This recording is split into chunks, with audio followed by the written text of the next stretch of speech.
थप्पड़ दूंगा मैं। ये भी कैसे तो छोड़ के लेकर जाते।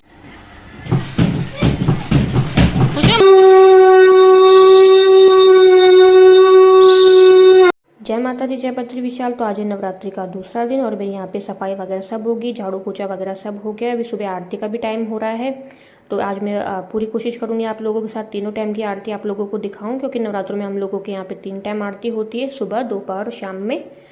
तो चलो, अभी तो हो रही है सुबह की आरती।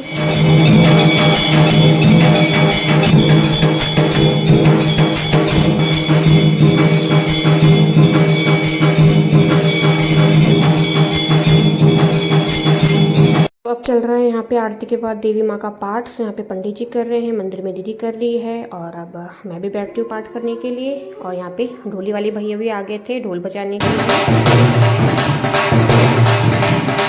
और अब यहाँ पे देवी माँ की पूजा पाठ शुरू हो गया है, जो रोज़ डेली मतलब माता की चौकी के आगे होती है।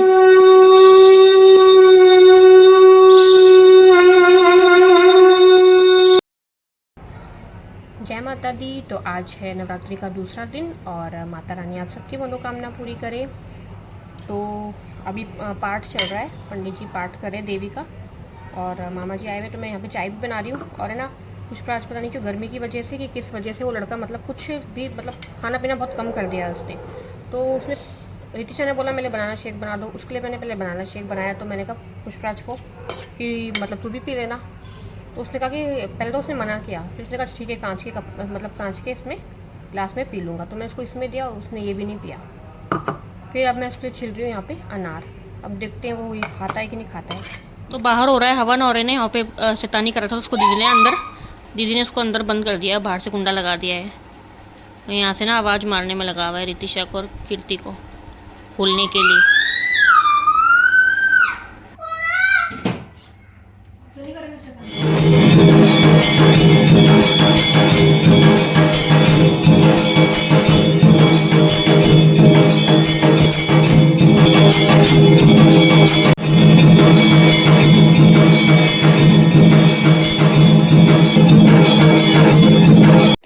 तो दोपहर की आरती के बाद हम लोग चले गए थे मार्केट। तो हम लोगों को लेनी थी रितिशा की स्कूल की यूनिफॉर्म। पुष्पराज की तो हम लोगों ने ले ली थी, लेकिन रितिशा की बाकी रह गई थी।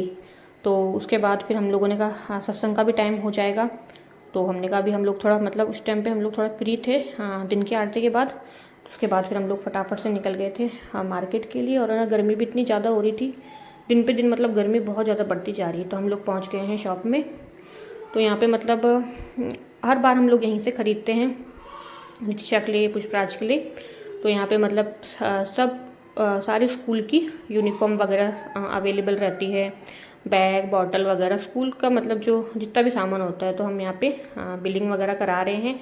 और ये सबसे अच्छा हुआ कि बिल्कुल भी भीड़ नहीं थी। जब हम लोग इससे पहले पुष्पराज की ड्रेस के लिए आए थे तो इतनी ज़्यादा भीड़ थी ना, लाइन में हम लोगों को लगना पड़ा था, क्योंकि हम लोग उस टाइम शाम में भी आए थे, मतलब इस वजह से भी। तो बस, और ना भैया इधर उधर हो गए थे तो उनको फ़ोन किया तो भैया आ रहे थे। और थप्पड़ दूंगा मैं। ये भी कैसे तो छोड़ के लेकर जाते। तो हम लोग आ गए थे बच्चों की ड्रेस लेके, मतलब रितिशा की ड्रेस लेके। और अब हो गया है सत्संग का टाइम, तो अब चलते हैं बाहर सत्संग करने के लिए।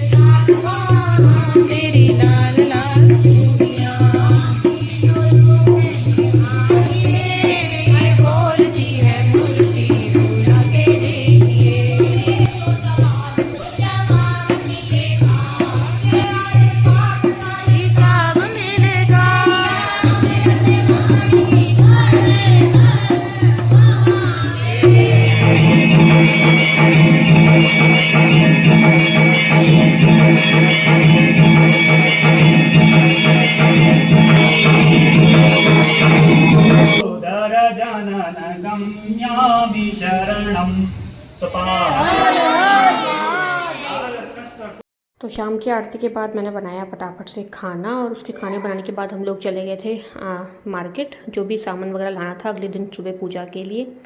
और तो मैं यहाँ पे लेके आई थी माता रानी के लिए गुलाब जामुन का भोग प्रसाद, क्योंकि मेरे मतलब पहले ही दूसरे नवरात्रि में 400 सब्सक्राइबर मेरे कंप्लीट हो गए थे। तो मुझे माता रानी को प्रसाद चढ़ाना था, तो मैंने कहा चलो ये भी अच्छा हो गया, माता रानी को प्रसाद भी चढ़ जाएगा।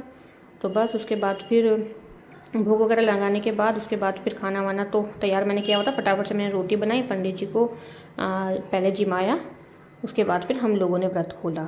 तो बस आज का ब्लॉग यही, जितना हो सका मैंने आप लोगों के साथ शेयर किया, और आगे भी नवरात्रों में भी जितना हो सकेगा आप लोगों के साथ सारी चीज़ें शेयर करेंगे कि कैसे कैसे हम लोगों की नवरात्रि की दिनचर्या रहती है। तो बस मिलते हैं आपको नेक्स्ट ब्लॉग में, तब तक के लिए जय माता दी, जय बद्री विशाल।